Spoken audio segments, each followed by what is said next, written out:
Hello dear students, very good morning. We are learning the chapter metals and non-metals. In the previous class we are learning extraction of metals from the earth crust. Right. In that also we have studied extraction of metals low in the activity series. And how can we reduce it into metals that we have studied. In today's class we are learning extracting metals in the middle of the activity series. Extracting metals in the middle of the activity series. Metals such as iron, zinc, lead, copper are moderately reactive or medium reactive or middle in the middle of the activity series. So these are usually present as two different kinds of ores. Okay, one is sulfide form and other one is carbonate form in the nature.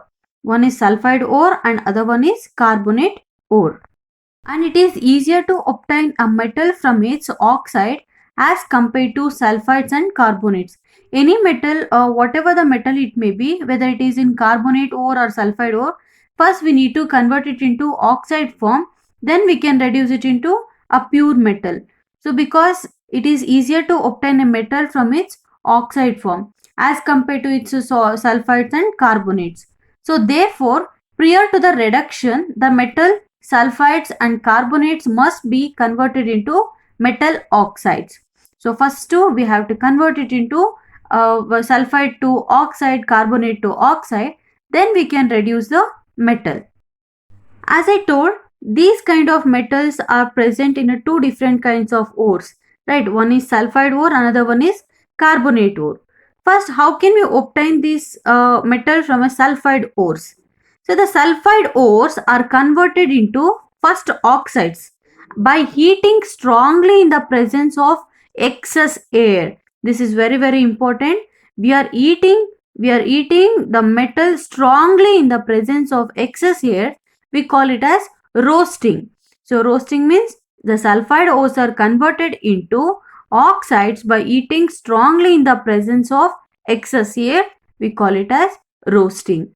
So this is roasting is done for sulfide ores, and you can see the reaction here. See here we have a zinc sulfide. It means a sulfide ore of zinc. So we are eating this sulfide ore in the presence of excess air. What you will get? So zinc will react with the oxygen to form zinc oxide, and also one of the oxygen will react with the sulfur, so it will produce sulfur dioxide. Okay, so now we have converted sulfide ore into oxide form. So this is the first step of whatever may be the ore, whether it is sulfide ore or carbonate ore. First we need to convert it into oxide form because we can easily reduce the metal by its oxide state.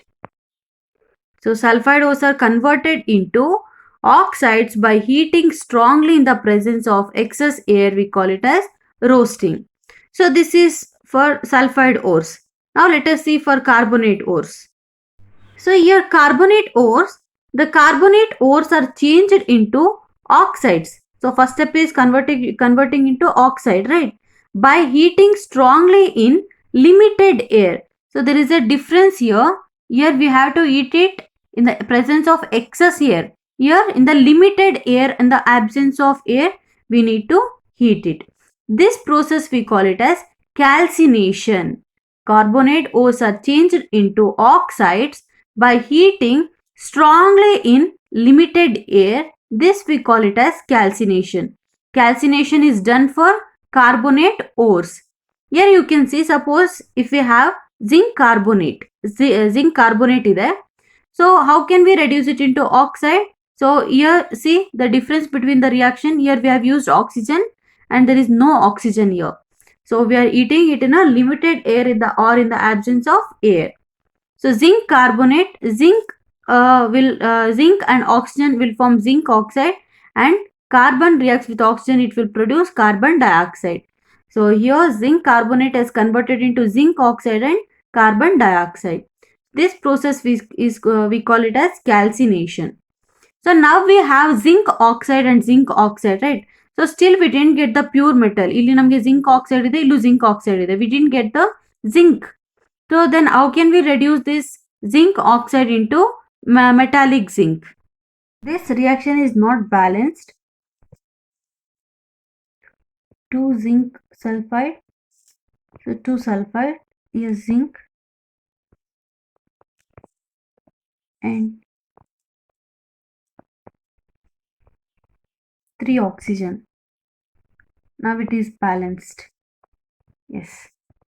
Okay, now let us see how can we convert this zinc oxide into zinc. So students, now these metal oxides are reduced to corresponding metals by using a suitable reducing agent. So you know what is reducing agent, right? So here we are using carbon as a reducing agent. Metal oxides are reduced to corresponding metals by using a reducing agent. Here we are using a carbon as a reducing agent.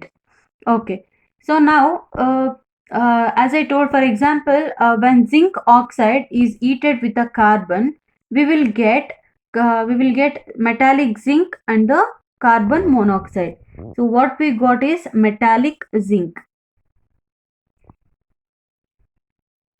and we have got carbon monoxide.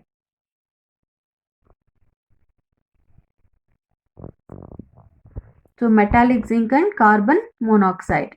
So here we have used carbon as a reducing agent. Students, you are already familiar with the process of oxidation and reduction, right? So explained in the first chapter. Obtaining metals from their compounds is also a reducing process.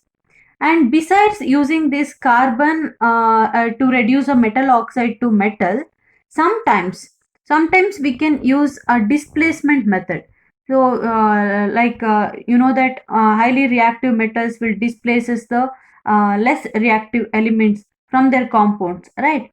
So the highly reactive metals such as sodium, aluminum, calcium, so etc. are used as a reducing agent because they can displace a metal or metals of low reactivity from their compounds. So let us see one example. Okay, for example, here we have manganese oxide.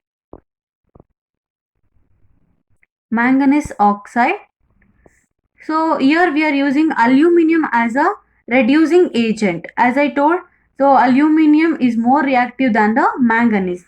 Hence, when we reduce this, aluminum will go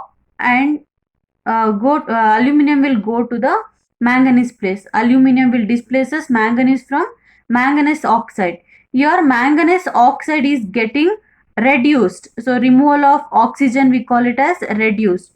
So it is reduced. Manganese oxide is reduced, and when you see, manganese, we are getting manganese we are getting separately, and aluminum will react with the oxygen. Hence aluminum is oxidized. Aluminum is oxidized and manganese is reduced. So here we have got aluminum oxide, and here we have a metallic manganese and aluminum oxide, and with the liberation of heat. So this displacement reaction can also use it for reducing the metal from its oxide state. Next type of reduction of metals is Thermit reaction. So here it is also a kind of displacement reaction. Here, when iron oxide reacts with the aluminum powder, aluminum is more reactive than iron. Hence, aluminum displaces iron from its compound, and iron will be removed as a pure, and aluminum oxide will form. Okay, this we call it as Thermit reaction. As you all know that these displacement reactions are highly exothermic. The amount of heat evolved is large that the metals are produced in the molten state. In fact, the reaction of iron oxide with the aluminum powder, we can use it for joining the cracked machine parts, or we can use it to join railway tracks. So ಇದಕ್ಕೆಲ್ಲಾನು use ಮಾಡ್ತಾರೆ. So this is about thermite reaction and applications of thermite reaction. Iron oxide reacts with the aluminum powder. It will produce iron and aluminum oxide. It is an exothermic reaction. See here, heat is releasing. So it is used to join the railway tracks, and it is used in joining the cracked machine parts. So this is about extraction of metals in the middle of the activity series. So I hope all of you have understood.